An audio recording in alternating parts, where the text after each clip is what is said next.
राधा स्वामी।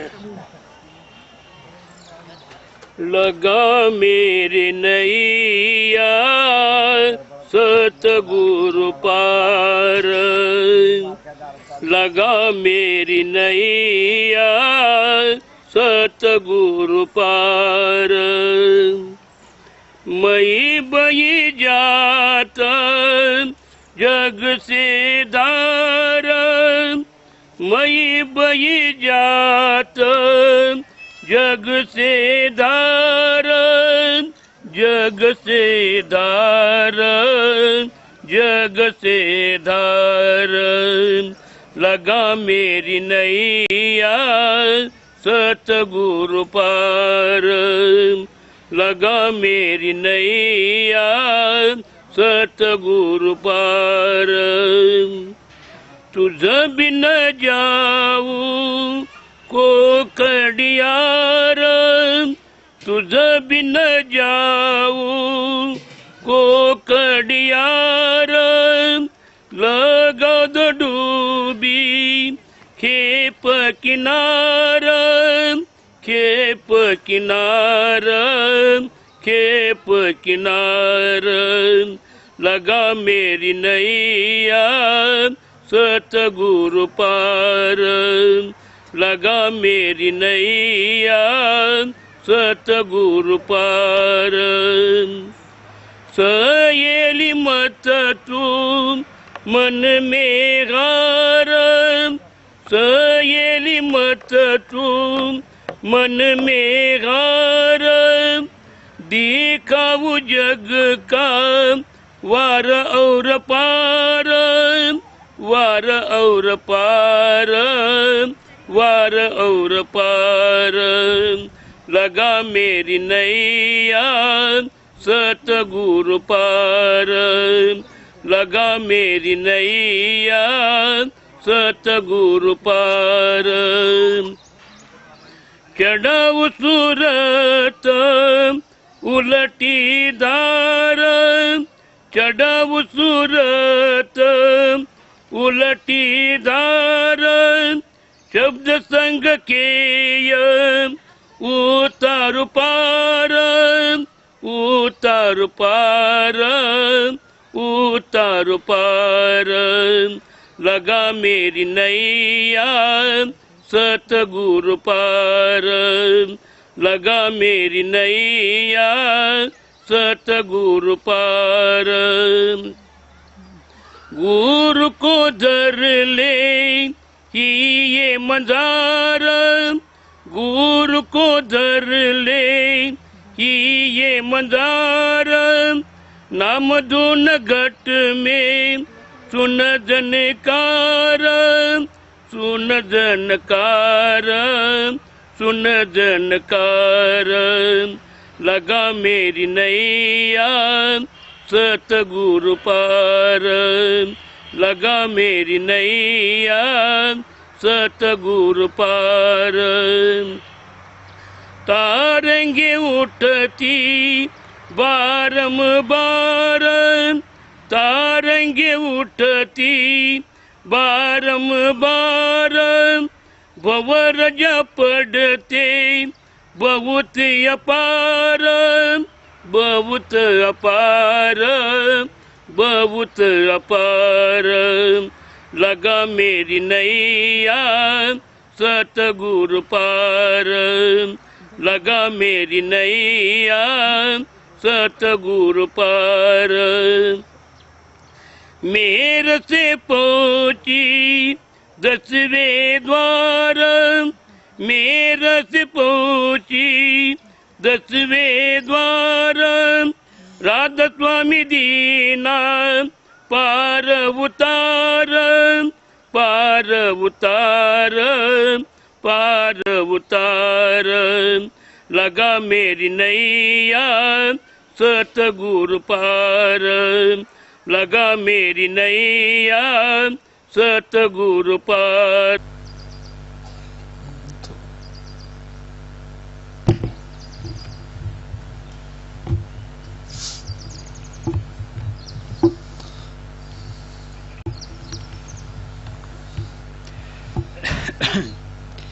राधास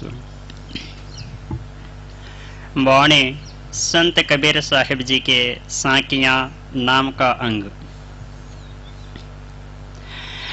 चिंता तो सत्य नाम की और न चित वेदास। चिंता तो सत्य नाम की और न चित वेदास। जो कुछ चित वे नाम बिना सोई काल के पास।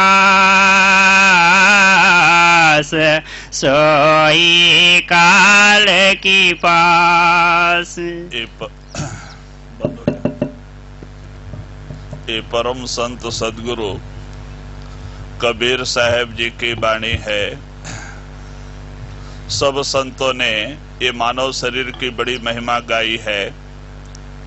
हमेशा संत महात्मा हमें हर एक सत्संग में सुनाते आए कि हमें जो ये मानव शरीर परमात्मा ने दिया है ये नर नारायणी शरीर है। जब ये आत्मा 84 लाख जीवा जोन भटक लेती है, दुख भोग लेती है, तो उस प्रभु परमात्मा को दया आकर के इस जीव के ऊपर इसे एक छोटा सा ये मानव शरीर का समय देता है। क्यों देता है? अपनी आत्मा के उद्धार के लिए, परमात्मा के भक्ति के लिए। अगर इस मानव शरीर को पाकर के हमने वो काम नहीं किया, कहते इतना अमूल्य समय जो परमात्मा ने हमें अपनी आत्मा के उद्धार के लिए दिया था, हमारे हाथ से निकल जाता है। इसीलिए बार बार सब संतों ने, कबीर साहब जी ने भी और संतों ने भी बार बार सत्संग में हमें यही समझाने की कोशिश किया है कि भाई बड़ा सुंदर समय परमात्मा ने, कहते हैं, कहता हूं कह जात हूं, कहूं बजाए ढोल, श्वासा खाली जात है 3 लोक का मोल। हमारा एक एक श्वास 3 लोक से भी कीमती है और हमारे शरीर रूपी भंडार से खाली चला जा रहा है। कहते भाई इसका फायदा उठाओ। कहते हैं श्वास श्वास नाम सुमरन। कहते सुमरन करने की आदत डालो, क्योंकि सुमरन जो संत मत की पहली सीढ़ी है। क्योंकि संतों ने हमें 3 रास्ते बताए हैं मुक्ति के, सुमरन, ध्यान, भजन। पहले जो 5 नाम का सुमरन संत देते हैं, ये 5 मंडलों के मालिक के नाम हैं, जो कभी अवतार लेके इस दुनिया में नहीं आए। वो अपनी कला शक्ति बेचते, आप नहीं आए। वो पवित्र हैं और इसके लिए उनके नाम का सुमरन कराया जाता है, क्योंकि उन्हीं के मंडलों से हमारी आत्मा गुजरनी होती है, जानी होती है, अपने घर सतलोक सचखंड पहुंचना है, और वो शक्तियां हमें मदद देती हैं और इसीलिए उनका नाम सुमरन हमें कराया जाता है। तो महात्मा कहते हैं कि भाई सुमरन प्रेम और प्यार से होना चाहिए। इतना ही नहीं खाली ड्यूटी समझ के बैठ जाए। हम क्या सोचते हैं कि चलो महात्माओं ने कहा है सवेरे उठ के भजन बैठना, और रूखा फीका ड्यूटी समझ के बैठ जावें। जो प्रेम प्यार से भजन करना नहीं करेंगे तो सुमरन नहीं चलता है। उसके लिए भी प्रेम और प्यार की जरूरत होती है। तो इसीलिए महात्मा कहते हैं अगर सुमरन के अलावा और कोई हम ख्याल करते हैं, दूसरा कोई दुनिया का सुमरन करते हैं, तो समझो कि हमारा इतना अमूल्य समय वृथा ही चला गया। सो ही काल की फांस। कहते हैं कि वही हमें बार बार फिर दुनिया में लेके चली आती है, क्योंकि दुनिया का सुमरन दुनिया में लेके आती है। महात्मा कहते हैं जहां आशा तहां वासा। जहां हमारा प्रेम प्यार होगा, जहां हमारी आशा होगी, हमें फिर वहीं पे आना ही पड़ेगा। इसीलिए गुरु नानक ने भी कहा है, आस एक सतनाम की, दूजी आस निराश। अगर तुम्हें आशा भी करना है तो नाम की आशा करो, सतनाम की आशा रखो। अगर दूजी आशा करते हो तो धोखा खाना पड़ेगा। वो आशा तुम्हें दुनिया में लेके आएगी, फिर 84 के जेल खाने में भटकाएगी। इसीलिए वही आप कबीर साहब जी कहते हैं कि अगर ये शिष्य हो करके सुमरन, नाम सुमरन के बजाय दुनिया का सुमरन करता है तो कहते हैं सोई काल का फांस, वो काल की फांस जो दुनिया का प्रेम प्यार है, दुनिया की आशा है, दुनिया का मोह है, हमें दुनिया में लेके चला आता है और ये जीव बेचारा फिर दुखी बन जाता है। अगर दुनिया में पैदा हुआ, मानव शरीर में आ गया, इसको फिर तकलीफ भोगना पड़ता है, कर्म का चक्कर फिर पीछे पड़ जाता है। अभी इंसान अपने कर्मों के अधीन में है, इसकी अपनी कुछ नहीं चलती है। कहते पहले बना प्रारब्ध, पीछे मिला शरीर। आपके पिछले किया कराए कर्मों में से, कुछ संचित कर्मों में से निकाल के उस कालकर्ता ने ही प्रारब्ध कर्म तैयार किया और उसी प्रारब्ध के अनुसार आपको शरीर में भेज दिया गया और उसी हिसाब से यहाँ पे सुख दुख, हानि लाभ, मान अपमान, ये सब आते ही रहते हैं। ये हमारे किए कराए कर्मों का ही परिणाम है। जीव उस कर्म के अंडर में है। अगर कर्म बुरे हैं, हम लाख प्रयत्न करते हैं मालिक का भजन सुमरन करने के लिए भी, लेकिन वो कर्म आगे बढ़ने नहीं देता है, हमारा पैर पीछे ही खींचता है, बार बार दुनिया के 3 तूफान के चक्कर में ही लगा देता है। भाई क्या चीज है? हमारा कर्म ही है। तो इसीलिए कहते हैं ना, कुछ करनी कुछ कर्म गति, कुछ पुरबल के भाग। कहते हैं कुछ तो इसका प्रयत्न होना चाहिए, साधन प्रेम प्यार से बैठे, और कहते हैं कुछ करनी और कुछ कर्म गति, इसके भाग्य भी अच्छे हों, संस्कार होवे, पिछले जन्म में कुछ भक्ति किया होवे, तो वो भी कुछ मदद देता है। हमारा ख्याल स्थिर होने के लिए भी हमारा संस्कार हमारा मदद देता है। और कुछ पुरबल के भाग माने जो संस्कार है वो भी बहुत मदद देता है। देखो पिछले शरीर में जो कुछ भी हम भक्ति किए कराए होते हैं, वो इस जन्म में वो हमें बहुत बड़ा फायदा उठ देता है। कहते हैं जब हम संतों के पास जाते हैं, थोड़ी सी ही उनकी तवज्जो से वो संस्कार उदय हो जाता है और वो आगे को उसको रास्ता बता देता है, उसका ख्याल टिकने लग जाता है। भाई संस्कार ही टिकाता है। देखो हमारे यूपी में जगजीवन राम थे, संत महात्मा हो गए, और वो क्या करते थे, 14 साल की उम्र थी, गाय चरा रहे थे, उनके 70-80 गायें थी, चरा रहे थे, और वहां से भीखा साहेब और बुल्ला साहेब 2 संत, दोनों संत थे। क्योंकि यूपी में संत बहुत हो गए, लेकिन बाहर प्रचार नहीं किया, वही एरिया में ही प्रचार करके 10, 20, 50 को नाम देके चले गए, प्रचार में नहीं आए। तो भीखा साहेब बुल्ला साहेब दोनों संत थे, और दोनों पीछे जा रहा है, पीछे जा रहा है ना नहीं लगे तो गर्म होता है, थोड़ा सा घुमा दो। हाँ अभी ठीक है, लेकिन इसको लगता है, थोड़ा सा घुमाओ पीछे। हाँ बस चले।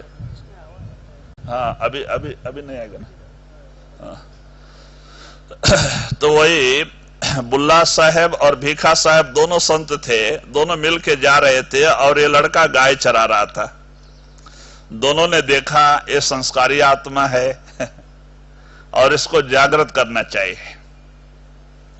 तो उन्होंने क्या किया, अपने झोली से चिलम निकाला। जैसे हमारे उत्तर प्रदेश में चिलम हुक्का पीते, तंबाकू चिलम में रख के, एक मिट्टी के बर्तन का होता है चिलम, मिट्टी का बना हुआ, उसमें बीच में कंकड़ होल के ऊपर कंकड़ रख के और तंबाकू रख के ऊपर आग रख के खींचते, नहीं तो कुड़कुड़ी होती है उससे पीते। वो भी लोग साथ में रखते हैं, उसमें आधा पानी भरा होता है, नारियल का वो रहता है। तो वो तंबाकू पीते थे बुल्ला साहिब। तो उन्होंने जगजीवन राम को बुलाया कि बेटा जा अपने घर से इसके ऊपर थोड़ा आग रख के आ। तो जगजीवन राम सोचे, ले लिया चिलम, लेके भागे भागे गए, एक आधा किलोमीटर दूर गांव था, भाग के गए। तो उस समय में आज से 100 साल पीछे, 150 साल पीछे आग जो है औरतें दबा के रखती थी, माचिस नहीं थे, चकमक पत्थर से आग निकाला जाता था रुई रख के पहले का जमाना। तो आग कंडे का गोबर का आग बना के हमेशा घर में रखते थे, कहीं बुझ ना जावे तो थोड़ा थोड़ा उसके ऊपर गोबर का कंडा डालते रहते थे। तो दूध जहां रखा जाता था वहां हमेशा आग रहता था। तो वो उनके घर में गायें ज्यादा थी और बड़ा बर्तन दूध का रखा हुआ था, तो उसके नीचे आग रहता है बोल के सबको पता है, और दूध जल जल के एकदम लाल हो जाता है ऐसा गांव में। तो वो गए और उसमें से अंगार निकाल के अपना चिलम में रख लिया। सोचते हैं कि दो महात्मा हैं, साधु हैं, और खाली तंबाकू ही पीने के लिए दिया तो क्या है, उनकी कुछ सेवा करनी चाहिए, क्योंकि संस्कारी आत्मा थे। तो उनको ख्याल आया, उन्होंने एक लोटा लिया, बड़ा लोटा लेके दूध में डुबा दिया और ऊपर से कपड़ा डाल दिया, लेके भाग गए चिलम और आग लेके। घर वाला कोई देखे नहीं, ये लोग दोपहर सो रहे थे, कोई देखा नहीं, औरत लोगों ने लेके भाग गए। जब वहां गए तो कहते महाराज पहले दूध पी के फिर तंबाकू पियो। बोला अच्छा, बड़े प्रेम से लाया है। दोनों महात्मा ने अपना अपना बर्तन निकाल के दूध पिया। तो ये डर रहे थे, बच्चा 14 साल का, कि माँ को पता लगा तो मारेगी, दूध कोई निकाल के ले गया और पता लगा तो मारेगा, मार खाना पड़ेगा बोल के सोच रहे थे। तो भीखा साहब कहते हैं कि बेटा हम लोगों को दूध देने से तुम्हारा दूध कम नहीं हो जाएगा और बढ़ेगा ही। तो कहते हाँ महाराज। बोले हाँ, अच्छा मैं देख के आता हूं, क्योंकि बचपन बच्चे की बात तो भाग के गया घर में देखने के लिए कि दूध बढ़ेगा, बोल रहे महात्मा तो देखेंगे। और घर में गए तो दूध का बर्तन भर के और सारा दूध बाहर निकल रहा था। उन्होंने कुछ महिमा दिखा दिया तो घर में सब दूध ही दूध हो गया था। वो देख के और फिर वहां से भागे भागे आए, और इतने में तो वे लोग जो है थोड़ा दूर चले गए थे, और भाग भाग के जाके दोनों महात्मा के चरणों में गिर गए। कहते महाराज दया करो, मुझे उपदेश दे के जाओ, आप लोग महात्मा हैं। तो बाद में वो दोनों कहते हैं मैं तुम्हारे लिए हम यहाँ आए थे। तो उनको एक पेड़ के नीचे बिठा के दोनों उपदेश देते हैं, बुल्ला साहिब, भीखा साहिब, जगजीवन राम को। तो कहते हैं महाराज आप उपदेश दे के चले जाएंगे, आपकी कोई निशानी? तो बुल्ला साहब ने अपने हुक्का से काला धागा निकाल के बांध दिया। भीखा साहब ने लाल धागा एक हाथ में बांध दिया, एक हाथ में काला धागा एक गुरु ने बांध दिया, दूसरे ने लाल धागा बांध दिया। बोले यही पहचान है और चले गए। बस इसका ख्याल बदल गया और ये जो है भजन सुमरन बैठने लग गया। संस्कारी आत्मा थी, क्योंकि हमारा पूर्व जन्म का संस्कार भी हमारा मदद देता है। तो कहते हैं उसकी रूह चढ़ाई करने लग गए थोड़े ही समय में, और आप 8-8 घंटा 10-10 घंटा भजन बैठने लग गए, और कुछ ही बरस में आप एक अच्छे महात्मा बन गए। जगजीवन राम की वाणी हमारे संतों की वाणी में भी आती है।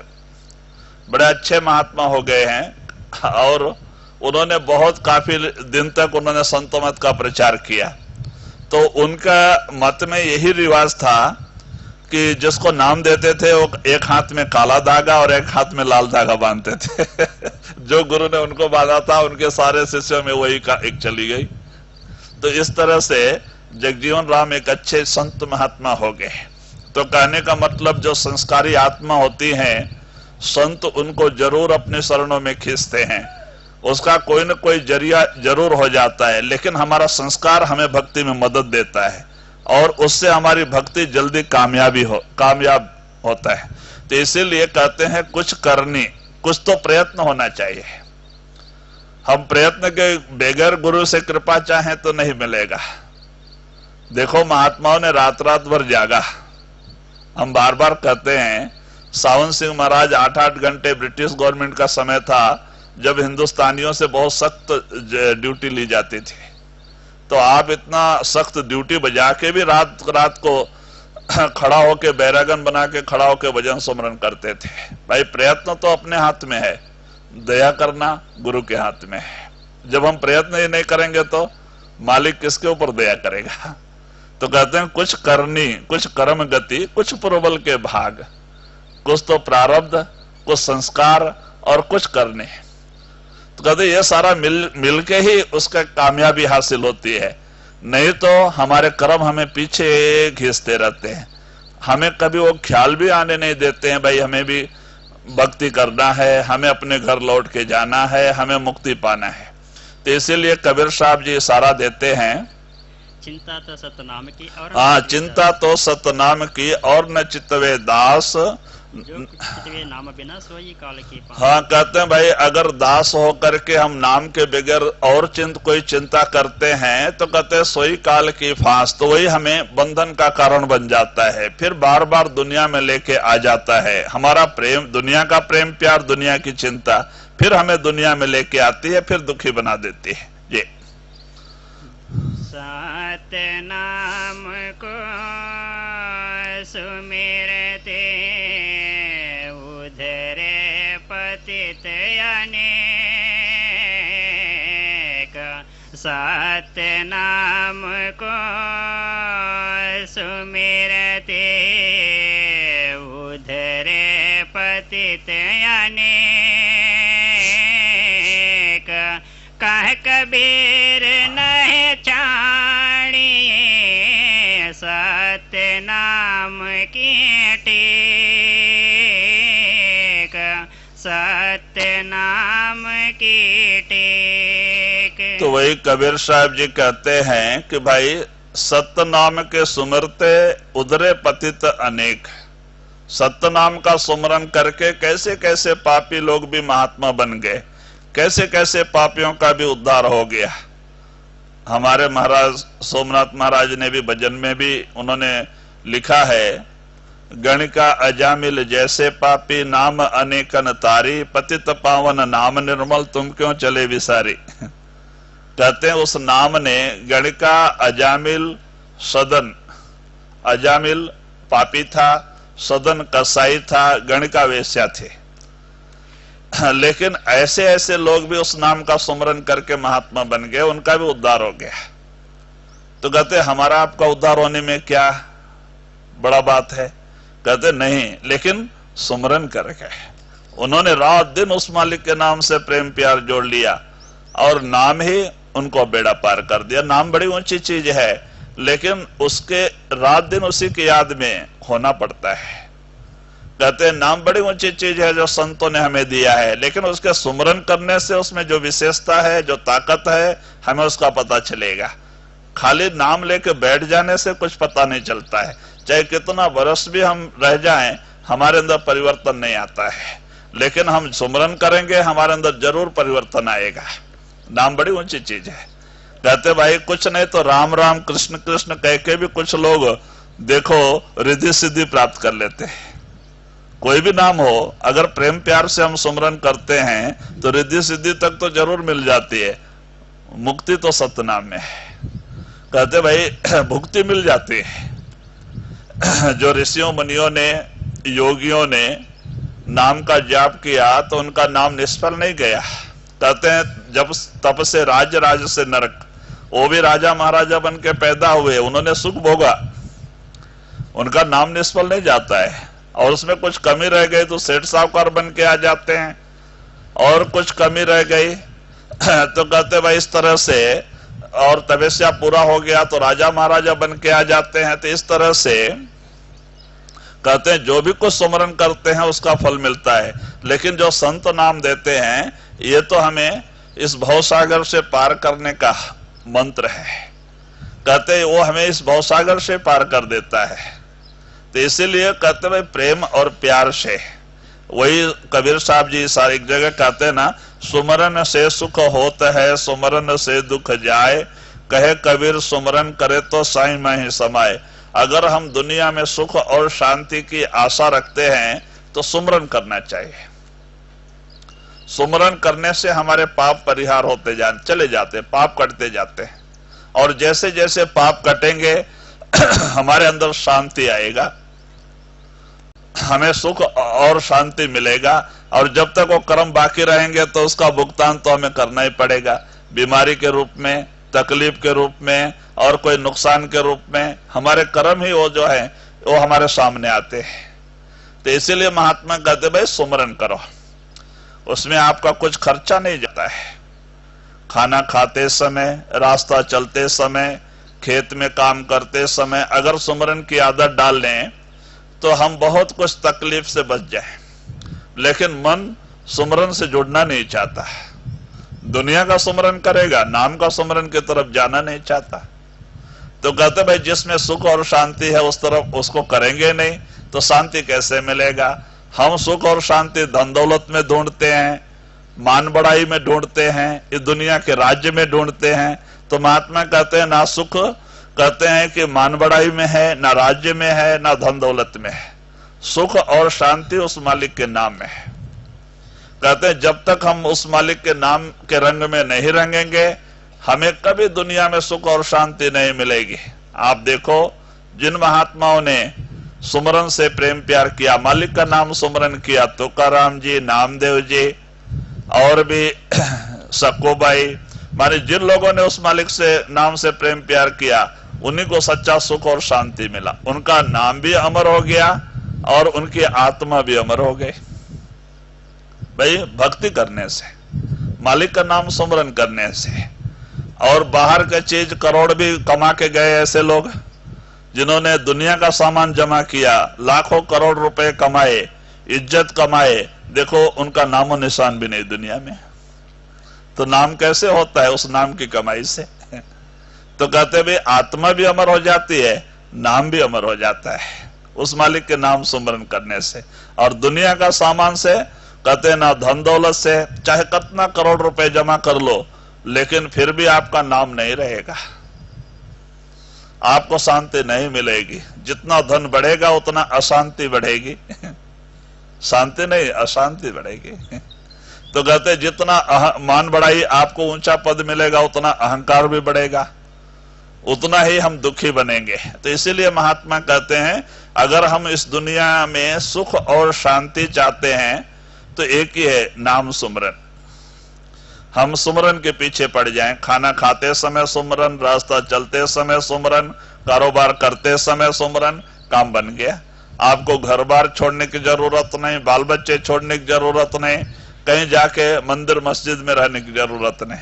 महात्मा कहते भाई दुनिया में रहो, नाम का रूप हो जाओ, खाली नाम का सुमरन करो, जो होना है वो अटल है, जो आपके विधि में लिखा है आपको जरूर मिलेगा। तो इसीलिए बार बार संत महात्मा उसी चीज को दोहराते हैं। वही कबीर साहब जी कहते हैं कि भाई सत्य नाम के सुमरते उधरे पतित अनेक। सत्य नाम का सुमरन करके कितने पापी लोग का उद्धार हो गया नाम सुमरन करके। तो आपका हमारा क्यों नहीं होगा? वो भी एक आत्मा थी जिन्होंने नाम का सुमरन करके आज तुकाराम जी, हाँ कबीर साहब, रविदास जी, जिनका नाम अमर हो गया, हिस्ट्री में लिखा गया। कहते भाई वैसे आप भी उस नाम के सुमरन करोगे तो आपको भी सच्चा सुख और शांति मिल जाएगा जी। नाम जपते कन्या भली, साकट भला न पूत। नाम जपते कन्या भली, साकट भला न पूत। छेरे के गले गले तना, जामे दूध न मूत, जामे दूध न मूत। तो वही आप कबीर साहब जी कहते हैं कि भाई नाम जपत कन्या भली और साकट भला न पूत। कहते हैं कि अगर नाम जप करती है, मालिक के भक्ति से जुड़ी है, वो लड़की ही लाख दर्जे अच्छा है उस लड़के से जो साकट दुष्ट है, जो उस मालिक से भक्ति से दूर है, जिसकी जबान पे उस मालिक का नाम सुमरन नहीं।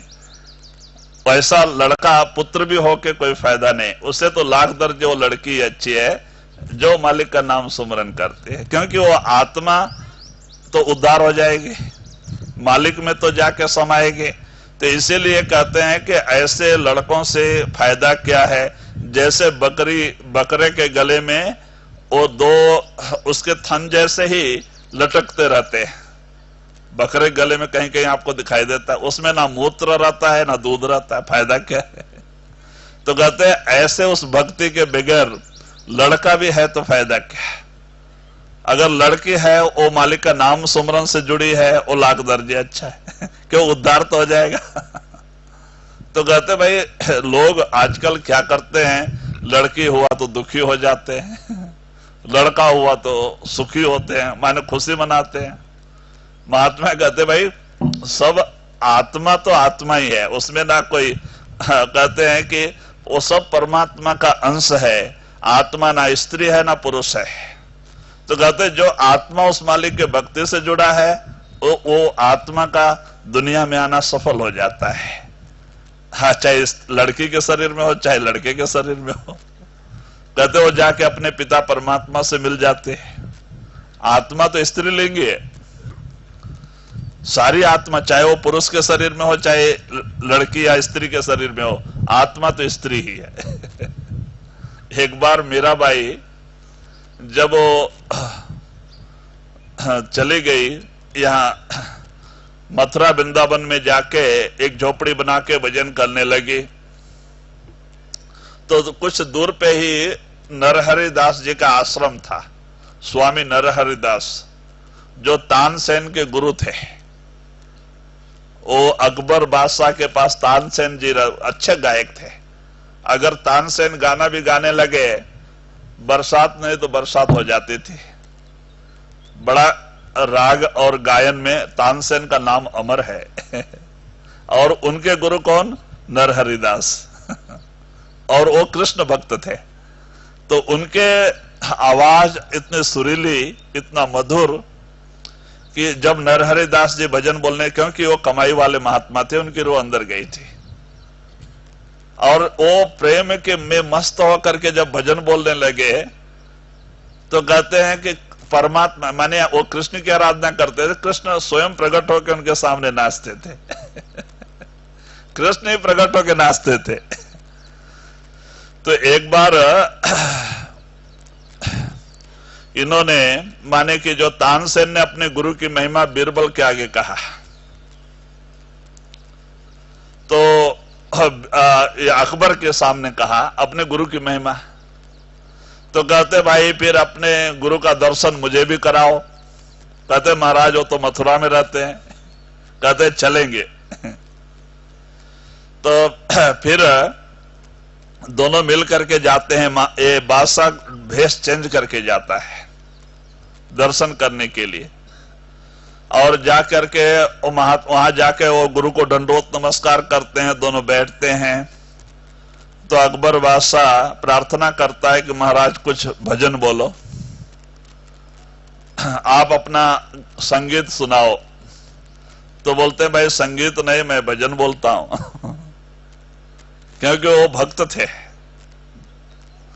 और वो मस्त हो जाते थे उस विरह में, और इतने सुरीले राग से बोलते थे तो कृष्ण प्रकट होकर उनके सामने नाचते थे, माने प्रकट हो जाते थे। तो बाद में बहुत कुछ किया, लेकिन उन्होंने बोला नहीं, उसके लिए समय होता है, अभी मेरा मूड उस हालत में नहीं। जब हम भजन करके मस्त हो जाते हैं तब हम गाना गाते हैं, और अभी जब बोलो तब हम भजन नहीं, हम तानसेन के जैसा हम गाना नहीं गा सकते। तो बोलते हैं तानसेन फिर क्या फायदा तुम यहाँ लेके आके। तो कहते महाराज मैं जब भजन बोलता माने गाना गाता हूं तो खाली बरसाती हो जाता है, और हमारे गुरुदेव जी गाना गाते हैं तो खुद परमात्मा प्रकट हो जाता है। तो हमारे गाने में उनके गाने में बड़ा फर्क है। मैं तो तुम्हारे जैसे इंसान के सामने गाना गाता हूं, वो भगवान के सामने गाने वाले। तुम्हारे सामने कैसा गाना गाएंगे। तो वो शर्मिंदा होके वहां से चला आता है। तो बाद में जब मीराबाई नरहरि दास के दर्शन के लिए जाती है, मीराबाई, और तो उन्होंने एक बड़ा बोर्ड लगा के रखा था, स्त्रियों को आश्रम में प्रवेश नहीं। स्त्रियों को आश्रम में प्रवेश नहीं। नरहरि दास ने एक बड़ा बोर्ड ही लगा दिया था, पहरेदार रख दिया था, आज औरत लोग को छोड़ते ही नहीं थे। तो बाद में तो पहरेदार ने रोक दिया मीरा को, नहीं आप अंदर नहीं जा सकती हैं, कुछ लिख के दो तो मैं महाराज को दे दूंगा, लेकिन आपको अंदर नहीं छोड़ा जाएगा, यहाँ का कानून ही ऐसा है। तो मीरा ने कहा अच्छा ठीक है, मैं एक लेटर लिख के देती हूँ, आप अपने महाराज जी को दूसरा उसके बदले में लेटर लिखवा के आओ, मैं चली जाती हूँ। तो मीरा ने क्या लिखा कि महाराज जी अभी तक तो मैंने सोचा था कि पति जो है माने पुरुष जो है परमात्मा एक ही है, लेकिन आज मुझे पता चला कि दो पुरुष हैं, दो परमात्मा, दो पुरुष हैं, क्योंकि सारी आत्मा स्त्रीलिंग है। आत्मा बोला तो स्त्रीलिंग ही है, आत्मा तो सारी स्त्री है, चाहे वो पुरुष के शरीर में हो चाहे स्त्री के शरीर में हो, सब स्त्री है। खाली वो परमात्मा अकेला पुरुष है। तो आज मुझे पता चला कि उसका भी एक जोड़ीदार पैदा हो गया है, बोल के लिख दिया उसने।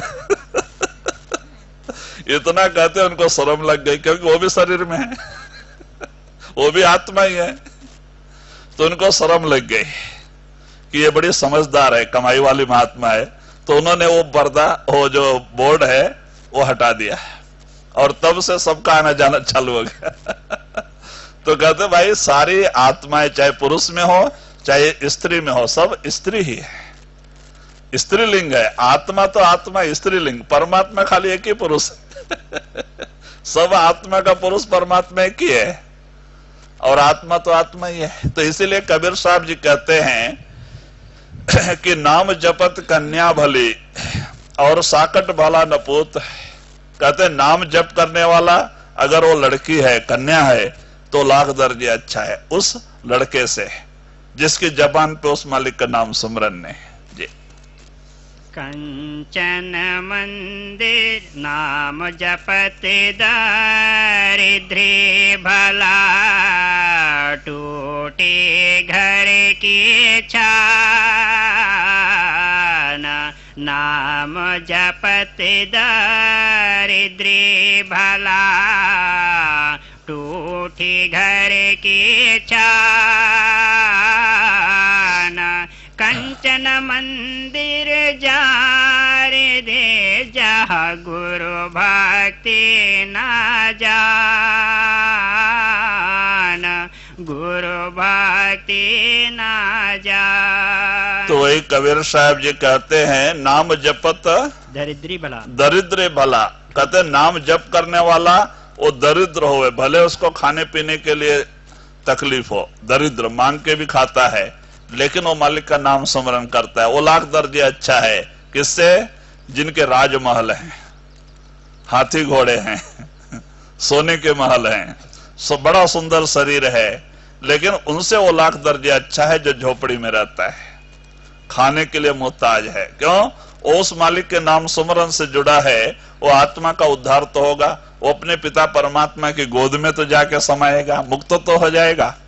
और ये जो माया के रंग में रंगे हैं वो नरकों की सजा भुगतेंगे, नरक में सड़ेंगे, फिर 84 के जेल खाने में दुख के समुद्र में गिर जाएंगे। तो उनसे वो लाख दर्जे अच्छा है। तो वही कहते हैं नाम जपत दरिद्र भला, टूटी घर की छान। जिसकी टूटा फूटा मड़ई एक झोपड़ी हो, अगर वो मालिक के भक्ति से जुड़ा है वो लाख दर्जे अच्छा है। तो देखो जब नामदेव जी पंजाब में जाके प्रचार करने लगे भक्ति का, तो सिखों में बड़ा जलन पैदा हुआ, और उन्होंने दिन दहाड़े आके नामदेव जी का घर गिरा दिया, तोड़ के फेंक दिया कि तू इधर रहना नहीं, तू जा अपने देश में जाके प्रचार कर। नामदेव जी को बड़ा तिरस्कार किया, बहुत कुछ भला बुरा कहा, इन्होंने कुछ नहीं कहा।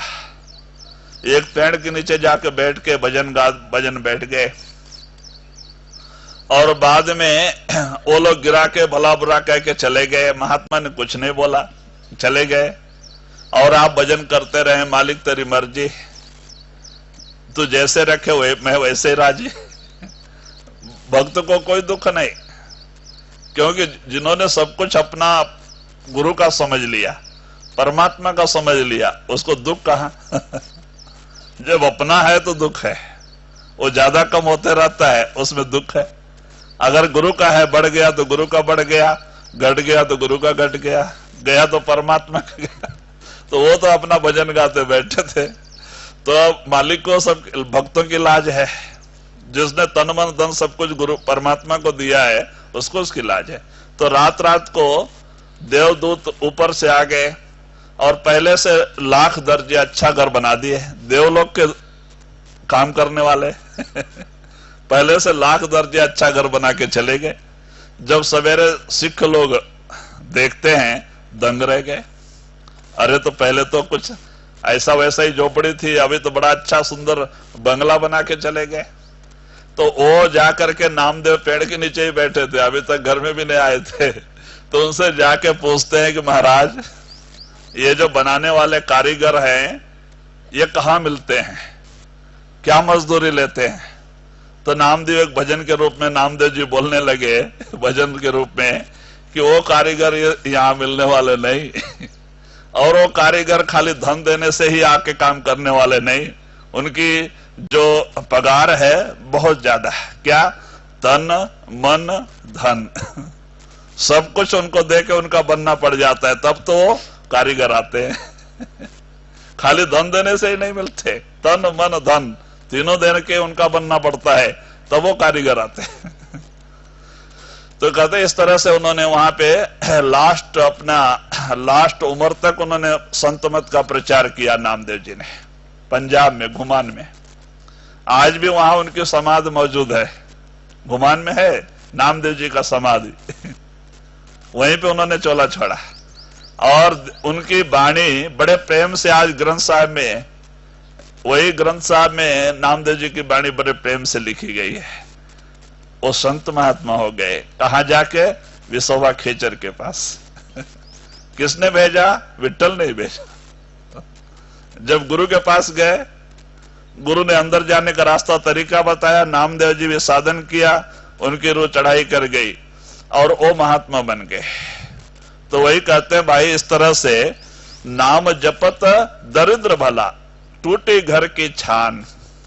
कहते जिसका टूटा मोटा मकान होवे, झोपड़ी भी हो, अगर उस मालिक के नाम सुमरन से जुड़ा है, वो लाख दर्जे अच्छा उनसे जो महलों में रहते हैं और चांदी के खाट पे सोते हैं, बेड पे लेटे हैं, उनसे लाख दर्जे वो अच्छा है।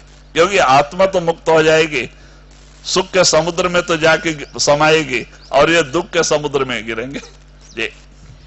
पांच सखी प्यू प्यू करे, छठा जसु मेरे मन। पांच सखी प्यू प्यू करे, छठा जसु मेरे मन। आए सूरत कबीर की, पाया नाम रतन, पाया नाम रतन। तो वही कबीर साहब जी कहते हैं पांच सखी प्यू प्यू करें और छठा जो सुमरे मन। कहते पांच सखी, पांच सखी क्या है? पंच विषय, पंच इंद्री। कहते पहले आंख की इंद्री है, ये 80% हमें बाहर खींचती है दुनिया के रंग में लगा देती, दुनिया के कारोबार में उल्टा परमारथ से दूर कर देती आंख। तो कहते हैं ये आंख भी क्या करती है? अच्छी अच्छी चीजों की तरफ आकर्षित होती है, खींचती रहती है, और बुरी ऐसी वैसी चीज है तो हट जाती है। तो कहते भाई ये आंख माने ये अपना जो आंख है, दृष्टि माने चक्षु इंद्री, ये भी अपने स्वाधीन में होना चाहिए। और दूसरा जो कर्ण इंद्री, कान है, ये भी हमें करीब 50-60% बार खींचते रहता है। किसी की कहते हैं अभी देखो, जहां रामायण भागवत कथा पुराण सत्संग चले तो इसको इस इच्छा नहीं होता है सुनने का, कान को, तो श्रोता को नींद आती है। भाई क्यों? उसके ऊपर प्रेम प्यार ना होने से नींद आती है। और वही तमाशा, नाटक, सिनेमा और ऐसा वैसा लड़ाई झगड़ा होता रहे तो वहां कान अपने आप खींचता है तो नींद नहीं आती है। देखो रात रात भर बैठे रह जाएंगे लेकिन अच्छी बात सुनने के लिए इसको जो पसंद नहीं, तो उस समय जब इसको प्रेम प्यार नहीं पसंद नहीं तो नींद ऑटोमेटिक आएगी। अभी कहीं किसी का निंदा चुगली बड़े प्रेम प्यार से सुनता है। कहते दो आदमी कहीं दूर भी बात करते रहे तो यहां से सुनने की कोशिश करता है क्या बात कर रहे कहते भाई ये कर्ण इंद्रिय दोषी है कहते ये भी अपने बस में होना चाहिए।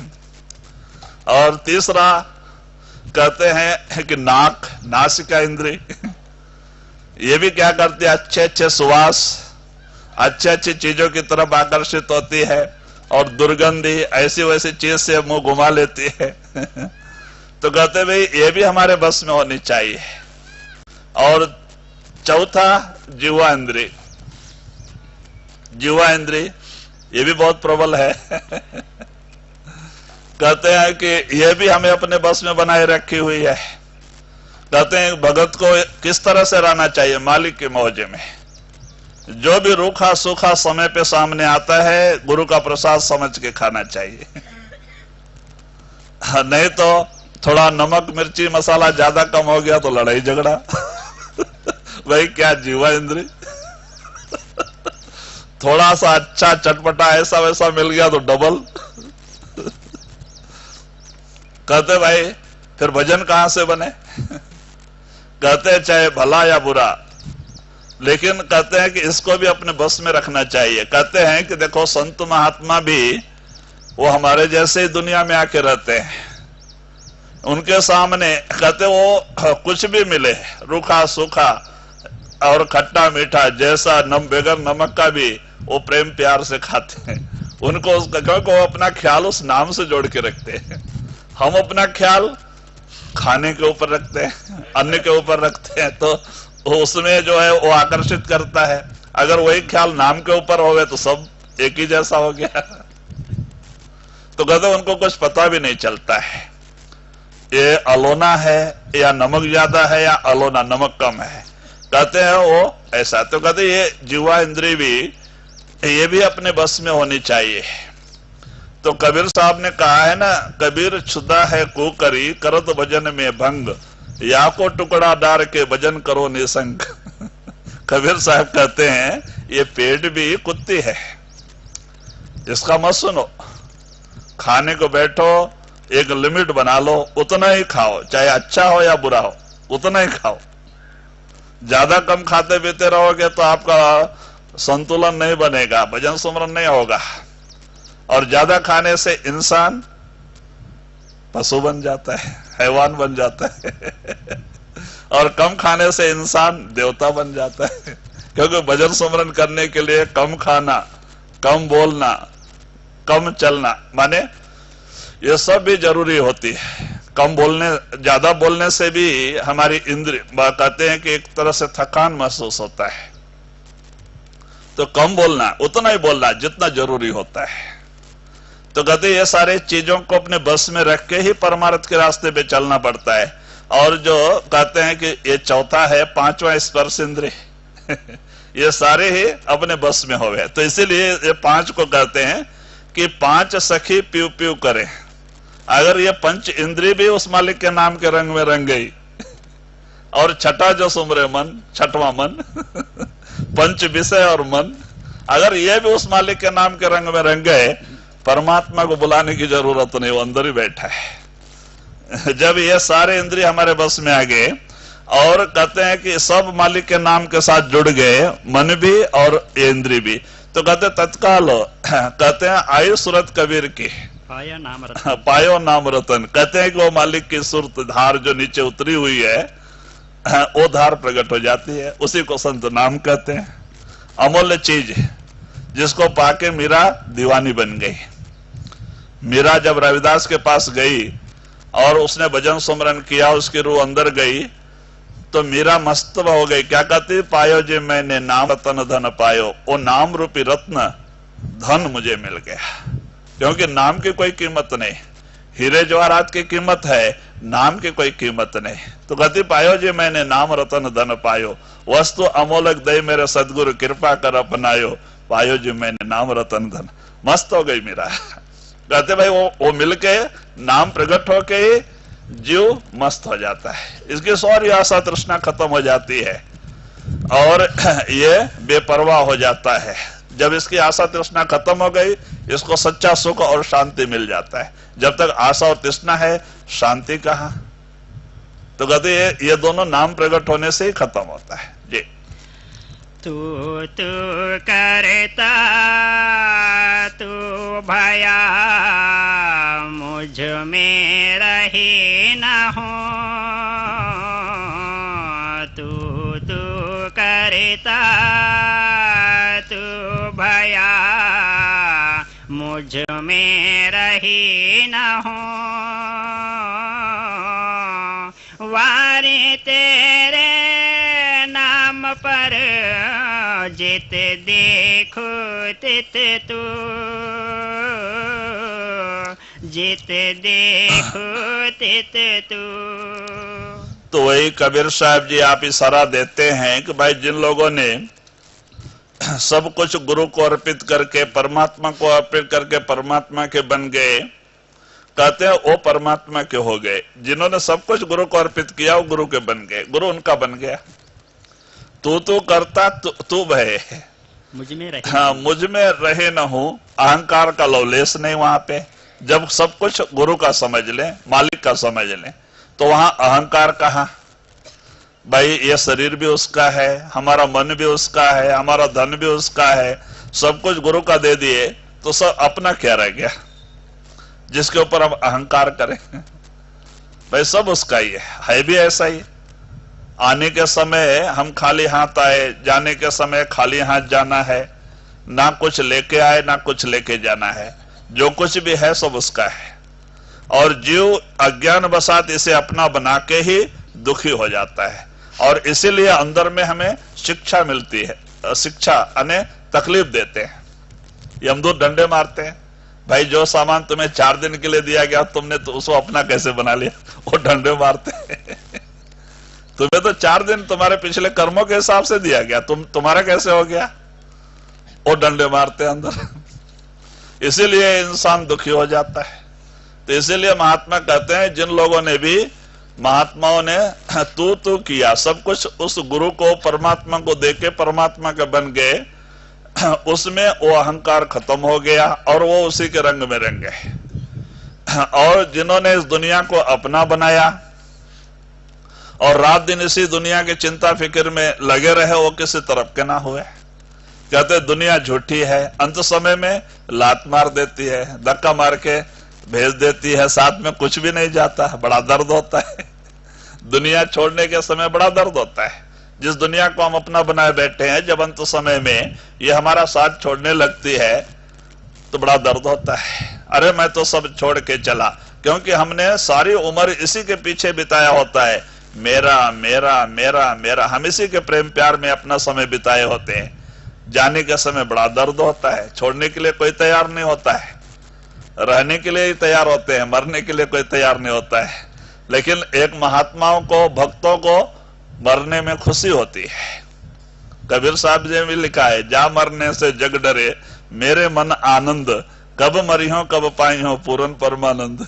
कहते भक्त को मरने में आनंद होता है कि कब ये जंजाल खत्म होएगा, इस दुख से छुटकारा मिल जाएगा, आत्मा जाके उस परमात्मा के आनंद के स्रोत में समा जाएगी। तो मरने में क्या तकलीफ है, आनंद ही आनंद मिलेगा। लेकिन हमारा मन इस दुनिया के सामान को अपना बना के इसमें इस तरह से उलझ गया है कि भाई इसको छोड़ के जाना ही पसंद नहीं करता है। यही आशा लगा के जाता है, फिर इसी में पैदा हो जाता है, दुखी हो जाता है। तो इसीलिए महात्मा कहते भाई जिन लोगों ने तू किया कि मालिक सब तेरा। देखो गुरु नानक को उनके बहन के पति ने, माने कि साले ने उनको क्या ड्यूटी दिला दिया, नवाब के राशन देने का, माने कि नवाब के गोडाउन से सबको अनाज बांटने का एक लिमिट था, 15-15 किलो देने का, जो भी हो, चावल हो गेहूं हो, 15-15 किलो देने का लिमिट था गवर्नमेंट, माने राजा की तरफ से। और ये तो फकीर आदमी गुरु नानक, ये हमेशा उस मालिक के नाम सुमरन से जुड़े रहने वाले, इनके अंदर वो नाम प्रकट था। तो ये इन्होंने क्या किया, अनाज वजन करके देने लगे, माप से देने लगे, शेर से भर के, माने किलो का वो होता है माप, 1 2 3 4 5 6 7 8 9 10 11 12 बोले, 13 बोलते ही सब भूल गए, 13 करते डालते गए, 13 माने सब उनको मालिक याद आ गया, सारा हिसाब भूल गए, आंख बंद करके 13 डाल रहे हैं सब लोग, कोई 13 लेके, कोई 15, कोई 20 25 गोनी भी भर के ले जाए तो कुछ नहीं, डालते जा रहे 13। अब बताओ, नवाब के पास कंप्लेन चला गया महाराज आपने ऐसे फकीर को ला के रख दिया, उसने तो सारा गोडाउन खाली कर दिया 13 आंख बंद करके दे रहा है सारा, अभी थोड़ा ही दिन हुआ तो खाने को लोग मरेंगे, सब लुटा दिया। नवाब को बड़ा गुस्सा आ गया और उसने वहां से चेक करने वाले आदमी को भेजा, अपना खास आदमी को, कि जाओ गोडाउन में चेक करो कितने लोग को दिया गया है, कितना हिसाब किताब, कितना गोनी खाली है, देखो जब गोडाउन में आके देखते हैं, माने वो तो कोई ऐसे ख्याल से आए थे, कुछ और जो लोगों ने कंप्लेन दिया था इनके विरुद्ध वाले लोग आके देखते हैं गोडाउन में, भाई जो थैली पहले भरी हुई थी, जो खाली भी थैली थी वो भी भरी हुई थी गोडाउन एकदम भरा हुआ दिखाई दिया। तो यही कहते हैं ना, धन देने से, धन दिए से धन ना घटे, और नदी न घटे नीर। नदी का पानी पक्षी पीने से, जानवर पीने से कम नहीं हो जाता है, और धन देने से धन कम नहीं होता है, बढ़ता है, लेकिन भरोसा नहीं आता है। परोपकार परमार्थ में खर्च करने से धन कम नहीं होता है, बढ़ता है, लेकिन भरोसा नहीं आता है। देखो सावन सिंह महाराज जी अपना सारा पेमेंट ले जाके महाराज जी के हाथों में देते थे, जयमल सिंह महाराज जी के घर में नहीं देते। जयमल सिंह महाराज जितना चाहे उतना सेवा में, उनके ही पैसे से ज्यादातर उस समय में बिल्डिंगें बनी, इंजीनियर थे वो बड़ी अच्छा पेमेंट था, और उससे बहुत सारे बिल्डिंग बनाए गए। तो कुछ महाराज भी बनवाते थे, तो लोग आके, गांव वाले लोग कंप्लेन करते थे, बगल में ही बड़ाइच एक गांव है, वो गांव वाले लोग कंप्लेन करते थे कि महाराज नदी आके हमारे गांव को तक डुबा देती है, आप एकदम नदी के किनारे आश्रम बना रहे हैं, नदी बाढ़ पे गई तो सब उठा के लेके जाएगी, आपका मेहनत सब निष्फल चला जाए, क्यों बना रहे हैं, गांव वाले लोग आके कहते थे।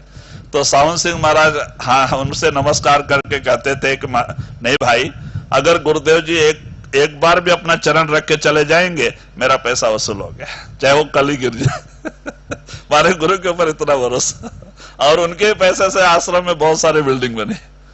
और लास्ट में क्या हो गया, सिकंदरपुर है, हरियाणा में है, और ये पंजाब सिरसा में रहते थे। सिकंदरपुर में 200 एकड़ का एक प्लाट था, बहुत बड़ा खाली प्लाट था, उसमें फालतू घासें पैदा हुई थी, वहां नहर बिहर नहीं, पानी का कोई सुविधा नहीं। और वो जमीन सावन सिंह महाराज देख के आए, बहुत सस्ते में मिल रही थी, और जाके जयमल सिंह महाराज जी से पूछे, जयमल सिंह महाराज देख के कहते हैं बेटा ले लो, अच्छा है बहुत सस्ते में लिया, क्योंकि वो उबड़ खाबड़ और ऐसी बंजर पड़ी हुई जमीन थी, सूखा पड़ी हुई, जहां कोई नहर का पानी नहीं, बोर का पानी नहीं, नदी का पानी नहीं, ऐसा जमीन, और उन्होंने बहुत कम दाम में ले लिया देखो।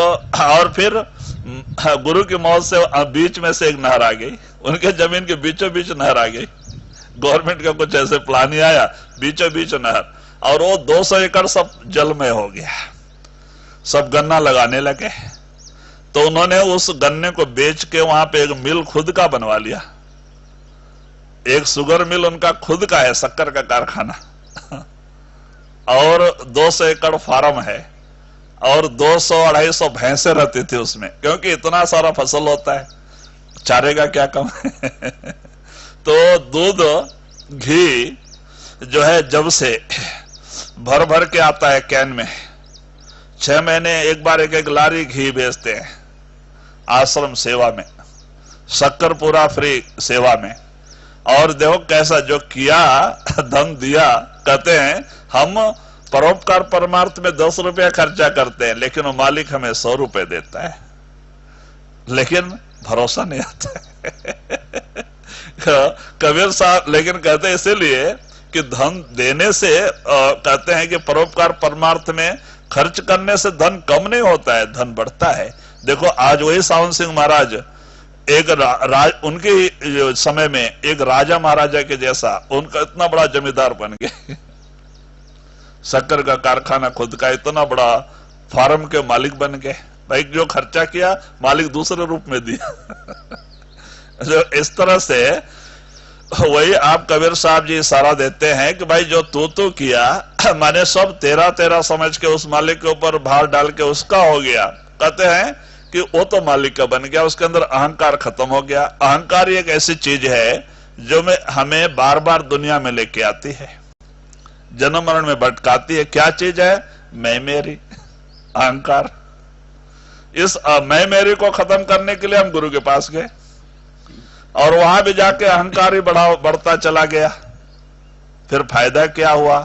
अभी आत्मा परमात्मा के बीच में अहंकार का ही दीवार है, और हमें भक्ति क्यों करना है? उस अहंकार को हटाने के लिए।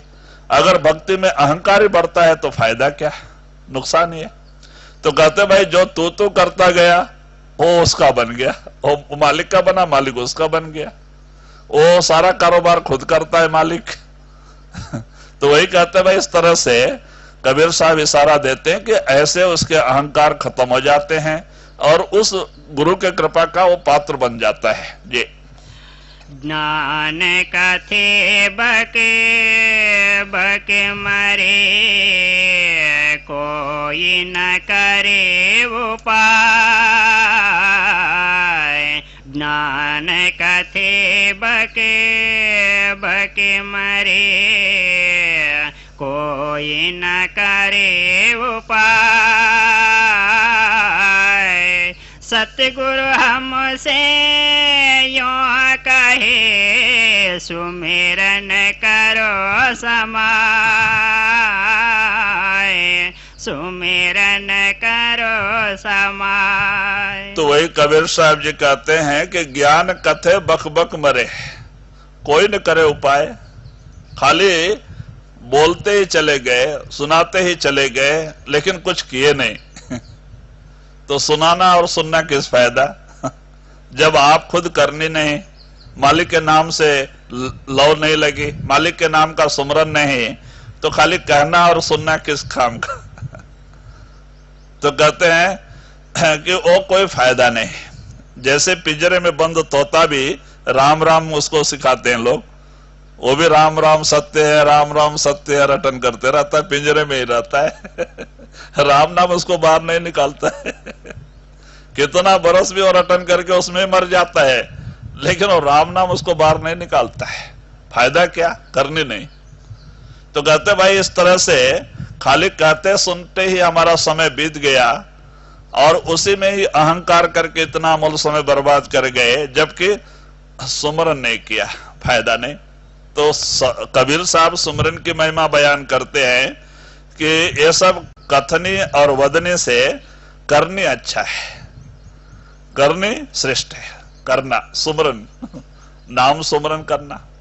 भाई सुमरन करके कुछ कहे तो फायदा ही है। देखो हमारे बाबा सोमनाथ महाराज जी के पास 4-5 ऐसे प्रेमी शिष्य भी थे। जब हम पहला में सत्संग मिला, एक कदम महाराज थे और एक ये लोग वृद्ध 2 बैठे हैं, और एक सुंदर दास थे, वो मद्रासी थे, टैक्सी ड्राइवर। तो ये लोग बड़े कमाई वाले थे। तो हम आर सिंह के पास, इनके पास भी जाते थे। तो वो लोग वही बात बोल गुरु की, अब जबकि एक अक्षर भी पढ़े लिखे नहीं थे, कभी स्कूल का मुंह भी नहीं देखा था वो लोग, और गोदी में काम करते थे वजन उठाने का, जो बड़ा बड़ा स्टीमर बाहर जाता है उसमें सामान डालने का, बाहर से जो सामान आता है उसको उतारने का, कुली का काम करते थे। और अनपढ़ लोग, लेकिन रात रात भर बैठे तो गुरु की चर्चा, गुरु के प्रेम प्यार की बात है, जिसको सुन के आंखों से आंसू आते थे। क्यों? वो सुमरन करते थे, उनके अंदर वो शब्द प्रकट थे। तो कहते भाई उस जो कथनी में कुछ आनंद आता है सुनने से, जो करके सुनाता है, और जो खाली कह के ही जाता है, सुमरन ना करे, मालिक के नाम से प्रेम प्यार ना करे, तो उस वाक्य में रस नहीं आता है, सुनने वाले को भी कोई सार नहीं मिलता है।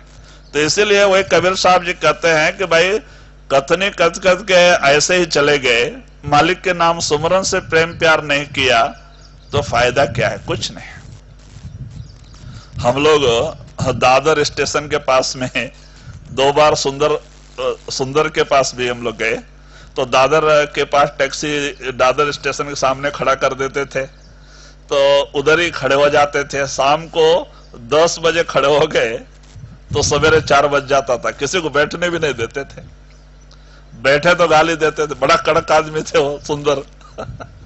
बोलते थे जो तुम गुरु के लिए 8 घंटा भी खड़ा नहीं हो सकता है तो तू क्या परमार्थी है? अभी बताओ, खड़ा ही खड़ा सुनना, कोई पैर दर्द करता बैठ गया तो गाली देते तो कैसा परमार्थी है? और खड़ा होके चर्चा चालू कर देते थे, और इतना वो कड़क थे, बाबा जी ने उनको ऊपर आने का भी मना कर दिया था कि तुम सत्संग में नहीं आना, नीचे से सत्संग सुनना, क्योंकि गुस्से में 1-2 को मार भी दिया था उन्होंने। तो बाबा जी ने उनको वो सत्संग हाल में आना ही मना कर दिया था। लेकिन देखो गुरु के प्रति कितना प्रेम प्यार था, मना किया सत्संग में नहीं आना, नहीं जाते थे, नीचे टैक्सी खड़ा करके नीचे ही खड़े होकर सत्संग सुनते थे, जब तक सत्संग चलता नीचे खड़े रहते थे। बड़ा हठी आदमी था, लेकिन प्रेमी था। तो हम लोग उनके साथ खड़ा होकर स्टेशन पे सवेरे 10 बजे खड़े, सवेरे 4 बज जाते थे। बबन रहते थे, बबन की गाड़ी लगती थी चाय की स्टेशन के सामने, वो घंटे घंटे को चाय बना के देते। तो हम लोग कहे गुरु भी था कुछ ऐसा, तो बड़ा आनंद आता था उस समय। गुरु का चर्चा सुन के विरह में आंख से पानी गिरते थे। तो कहते ऐसे ही प्रेमी होते हैं जो कि पढ़े लिखे नहीं थे, लेकिन सुमरन, भाई सुमरन सब सार है। सुमरन करने से ही कहते हैं कि हमारी रूह सिमट के 9 से 10 में आ जाती है, गुरु प्रकट हो जाता है, और फिर भाई भले चर्चा करो उसमें रस आता है। तो सुमरन, अगर हम खाली चर्चा ही करते हैं, सुमरन नहीं, फायदा क्या है? तो इसलिए कबीर साहब कहते हैं सुमरन बहुत जरूरी है, करके करे कहे तो अच्छा है, नहीं तो खाली कथनी के पीछे लग गए, करने कुछ नहीं, फायदा क्या है? अपना ही नुकसान है जी। निज सुख सुमिरन नाम है, दूजा दुख अपार। निज सुख सुमिरन नाम है, दूजा दुख अपार। मनसा वाचा कर मना, कबीर सुमिरन सार, कबीर सुमिरन सार। तो वही आप कबीर साहब जी कहते हैं कि भाई सुमरन जो है वो हमारे संत मत का एक भक्ति का पहला सीढ़ी सुमरन है और भक्ति का सार है। लेकिन सुमरन किस तरह से चलना चाहिए? कहते हैं मनसा वाचा कर्मना, मन से भी, कर्म वही सुमरन का ही ख्याल रहे, कर्म भी वही रहे। अभी हमारे मन में कुछ द्वेष रखें, किसी को धोखा देने का विचार रखें, या कपट भाव रख के हम सुमरन करें, क्या फायदा है? चाहे कितना बरस भी सुमरन बैठे हैं, रात दिन भर सुमरन करें, लेकिन कपट लेके, अंदर एक और बाहर एक भावना लेके, और कहते हैं किसी को तकलीफ देने की भावना होवे, छल बल कपट, कहते छोड़ कर बरतो, ये छोड़ करके प्रेम और प्यार से। क्योंकि इसीलिए तो कबीर साहब ने कहा है, गुरु भक्ति अति कठिन है, जो खाड़े की धार, बिना साच पहुंचे नहीं, महा कठिन व्यवहार। कहते भाई गुरु भक्ति क्यों कठिन है? तलवार के धार के ऊपर चलने जैसा है, जितना सुनने में सरल है आसान है, गुरु भक्ति चलने में उतना ही कठिन है। कहते हैं क्यों? बिना साच पहुंचे नहीं। कहते हैं जब तक हमारा आचार विचार व्यवहार सच सत्य रूप नहीं हो जाता, बोलना भी सच, चलना भी सच, कर्म भी सच करना, अच्छा कर्म करना, तब तक वो नागट नहीं होता है और सुमरन करके भी फायदा नहीं। तो कहते हैं कि वाक्य से भी सुमरन, मन से भी सुमरन, कर्म भी सत्य होवे, सुमरन रूप होवे, और तीनों सुमरन रूप हो जाए तो कहते हैं कबीर सुमरन सार है। ओ सार सुमरन माने ओ फलित हो जाता है। मन में एक भाव रखें, ऊपर ऊपर जबान से सुमरन करें, मन में राग द्वेष रखें, कपट भाव रखें, तो कहते हैं सुमरन फलित नहीं हो पाता है। कहते तीनों सुमरन का रूप होना चाहिए, सच रूप होना चाहिए। तो इसीलिए कहते हैं गुरु भक्ति कठिन है कि सच सत्य पे चलना पड़ता है, एक भक्त को सच रूप होना पड़ता है। इसीलिए कहते हैं ना, साच बराबर तप नहीं और झूठ बराबर पाप, जाके हृदय साच है ता हृदय प्रभु आप। कहते हैं सत्य से बड़ा कोई तपस्या नहीं और झूठ से बड़ा कोई पाप नहीं। अगर हम नरकों में जाना चाहते हैं और कुछ करने की जरूरत नहीं, झूठ बोलते रहे तो बस यमदूत आएंगे, मार पीट के खींच के लेके जाएंगे, क्योंकि झूठ उनका ही है। उससे बड़ा कोई पाप नहीं। तो कहते भाई इसमें हमारे आचार विचार व्यवहार में परिवर्तन लाना ही पड़ता है, सत्यरूप होना पड़ता है। सत्यरूप होके जब हम सुमरन से जुड़ते हैं जरूर कामयाबी मिलती है। तो वही कहते हैं कि वाचा मनसा कर्मणा कबीर सुमरन सार। कहते वो तीनों सुमरन का रूप होना चाहिए, तब तो जाके काम बन जाता है। जी निज सुख सुमिरन नाम है, दूजा दुख अपार। निज सुख सुमिरन नाम है, दूजा दुख अपार। मनसा वाचा कर्मणा कबीर सुमिरन सार।